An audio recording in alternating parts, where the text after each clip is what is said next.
So happy to get a chance to talk to Sara Dosa, the director of this wonderful film.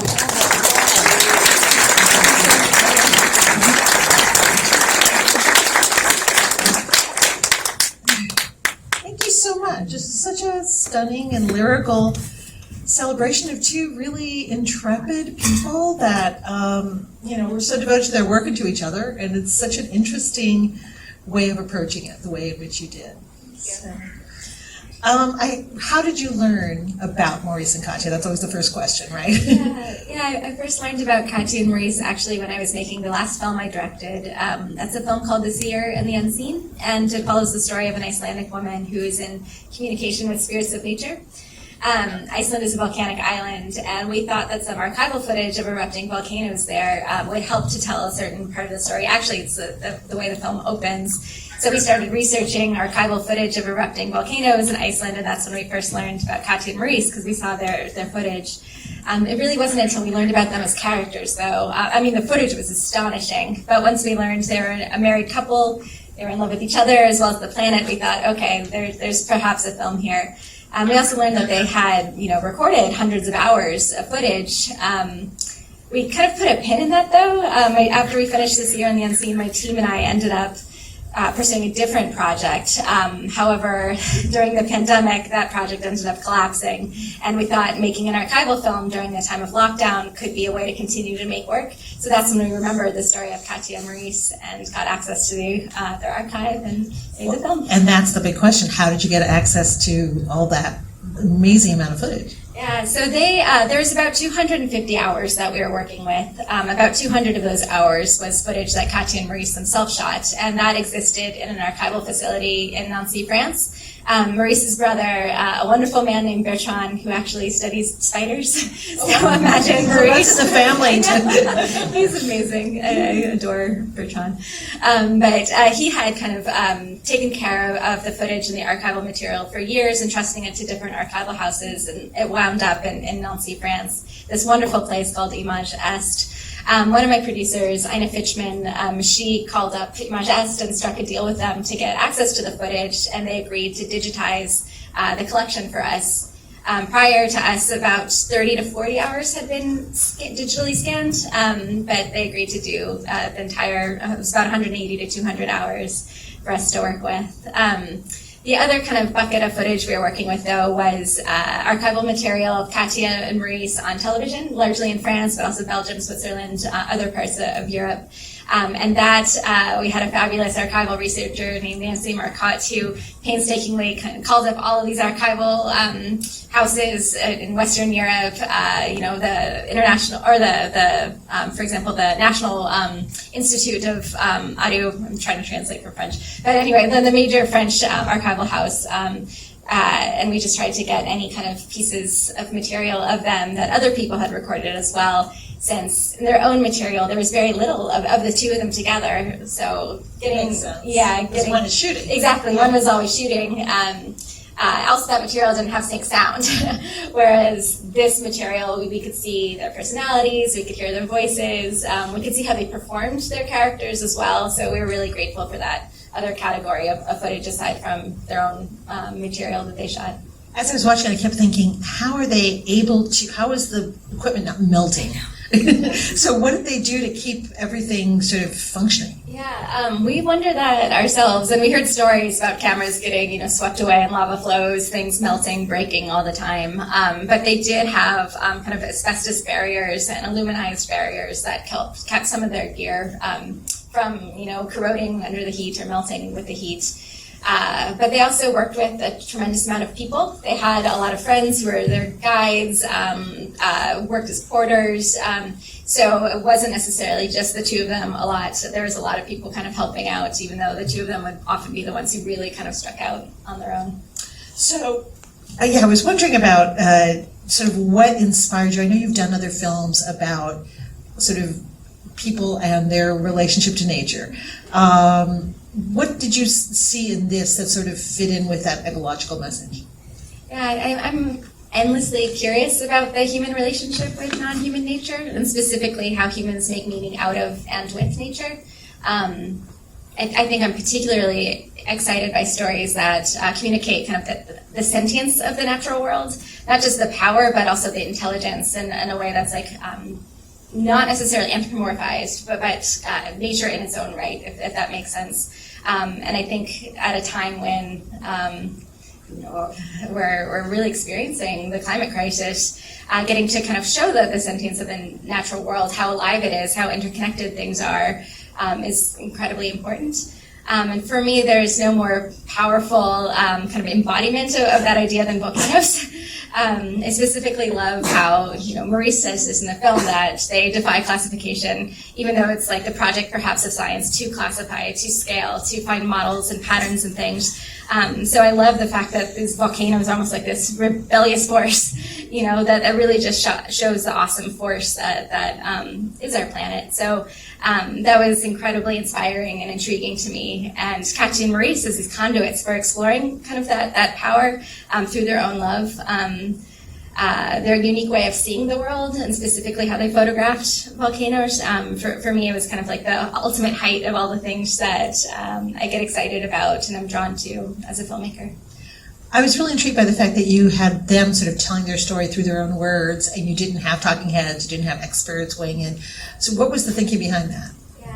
We really wanted the film to feel like it was a co-creation with Katia and Maurice. My other work is observational work, meaning I tend to follow the stories of people who are living through their daily lives. In this case, Katia and Maurice passed away 30 years before we met them through their material, and so we were really trying to find ways that felt like we were directly collaborating with them, and getting to use their footage, of course, was one way, but they also authored nearly 20 books.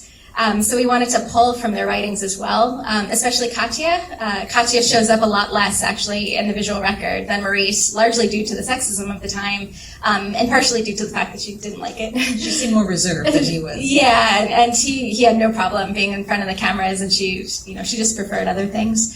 But it was really important to us to showcase her personality, her philosophies, her complexity, and so getting to work with her writings was really useful for us. Luckily, she was a brilliant writer and often wrote in the first person, which allowed us to kind of tap into that feeling like you're in her mind and in her experience. But I'll just say we really did try to listen as deeply as we could, even though they were no longer here. That often meant admitting what we didn't know, and that was something we tried to actually put into the narration. But yeah, however we could bring them in and use them as our ultimate guides through the story. That was what was most important to us. I wanted to ask you about that narration because there's so many things that intrigue me about it. It's, as I mentioned earlier, it's lyrical and poetic, and there were 4 of you, I think, credited, and of course Miranda July. I mean, she's obviously a writer and director in her own right. How did you work 4 of you together, and B, how did Miranda get involved?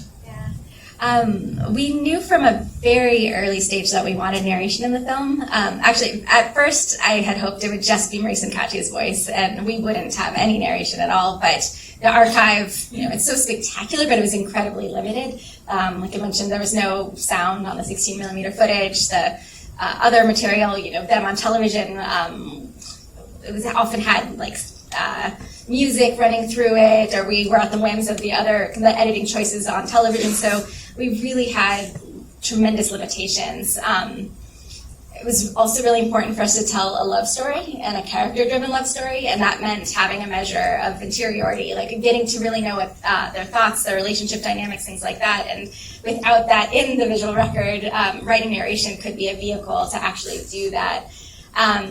So we set about trying the best we could collaboratively. I wrote it with my 2 editors, Erin Casper and Jocelyn Chaput, who are just amazing, and my phenomenal producer, Shane Boris. And so did you take the lead, or how did 4 people work on something? Yeah, I took the lead. I'm trying to edit myself because it was a really long and challenging process.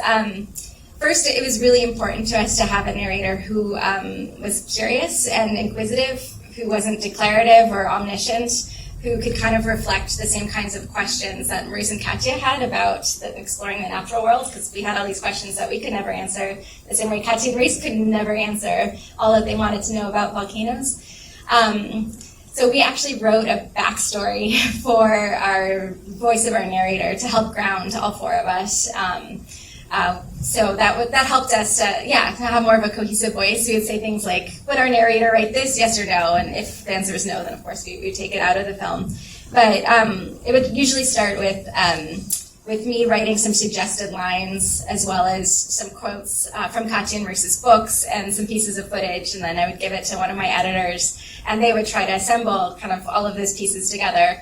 Oftentimes the narration would feel redundant with the imagery, and so we would pull away from that, but sometimes it'd be too much, and so someone would like write a couple extra sentences and be like, oh yeah, that's what fills it in. So that's really where the collaboration took over.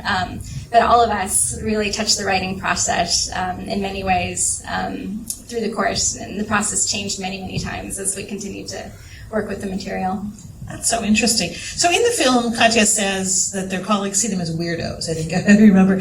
And I wondered how they fit into sort of this scientific realm of things, because they were public figures, they were on TV, they were doing sort of the worldwide lecture circuit. So, and I would imagine that some sort of more stuffy academics would sort of look down on that, or were they taken seriously, I guess, is the question. They were and they weren't.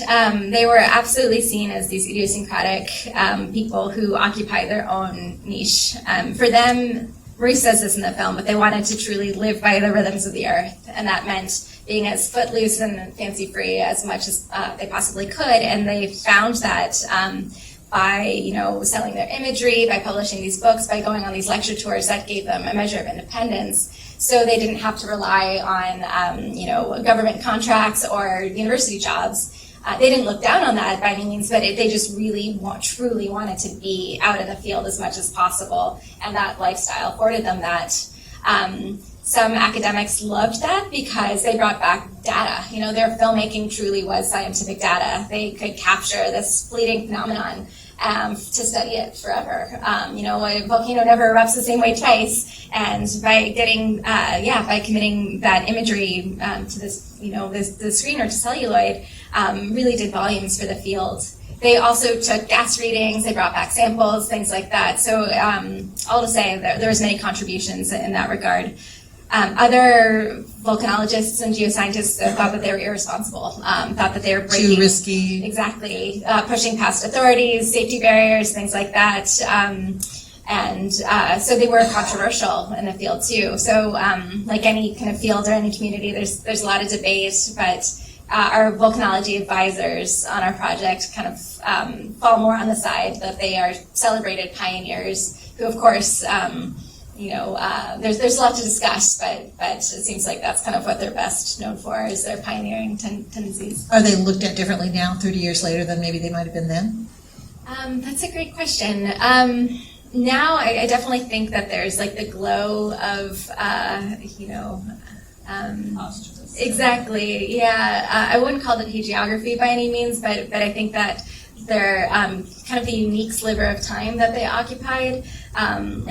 No one was photographing volcanoes the way they were, and no one really has again, specifically with the kind of cameras that they were shooting on. Now there's amazing drone technology, and one of Maurice's close friends says Maurice would have been obsessed with drones. I could see him totally getting excited by that, and at the same time, I don't think he would ever want to replace the experience of being so close to an erupting volcano. But there is something about that unique moment and how they lived their lives in relationship with volcanoes in that way that I think that in hindsight is very much celebrated, whereas perhaps in the moment there's still the sting of loss, not just of their own lives, but also there was 41 other people who passed away at Mount Vinson in 1991. But that's a really great question. And I get to see Maurice's brother next week, and I'll ask him that. Oh yeah. So they were, I was sort of thinking about them speaking from their own words, and I wondered, you mentioned that you met with other experts and stuff too. Did you, what did you learn about volcanoes? I mean, you must have come away You must now be an expert. I'm no expert. I think I definitely felt that feeling of the more you learn, the less you actually feel like you know. But I am fascinated, like absolutely enchanted by volcanoes. Just how deeply connected the Earth is. One thing that I really take away is the life of rocks. I gotta say, like rocks, you can look at them and they seem inert, but there's the whole life cycle to rocks. And I could get into the scientific explanation, but Maurice put it quite poetically. It's not actually in the film. We struggled to find a place for it, but he has these great lines about when he looks at a rock, he sees a life, he sees a memory, he sees a completely different rendering of time. And that theme we tried to really put into the film, but I feel like I look at the planet so much differently now, thinking about where rocks came from, how they moved, and if you could just extend your brain to see in geologic time, everything seems dynamic, everything seems interconnected, nothing is still or solid. So I'm forever grateful for that new perspective. Absolutely. So what would you like all of us to take away from the film, ideally? I think for me, I feel like Katia and Maurice truly lived a meaningful life, and they died a meaningful death. And I think so much of that was because they had such a clear understanding of what they loved. It was each other, and it was volcanoes. And they knew that they could never fully understand like the vast mystery that is our planet, but they still went into the unknown, driven by that love. That brought them such beauty and richness and meaning. They grappled with questions of existentialism all the time, and for me personally, and for our team, we made this film, during the pandemic, a moment of fear and uncertainty and loss, and getting to see them as an example of truly going after what they loved and what felt most meaningful to them, knowing at any moment could be their last. I think for me that's a lesson I hope everyone will take away from the film. Absolutely, really important lesson. I kept thinking too how wonderful they found each other. Yeah. What are the odds? Yeah, we were baffled by that. The fact that they're born just a few years apart. In the same city, in Strasbourg. And they were born in Alsace, but about 20 kilometers apart, but they went to the same university. And what are the odds that two people with this very rare, incredibly specific, found each other, and they not only changed each other's lives, but I really believe they changed the way people see the Earth. So I'm very grateful for that serendipity, and I'm very, very moved by it, and it feels like a form of magic, and that's something that I also hope people will take away from the film and from their story. That's a great way to wrap up, and thank you for the serendipity and the magic of the film, too. Oh, thank you so much, Thanks, Katia. Sarah. Thank you all for being here.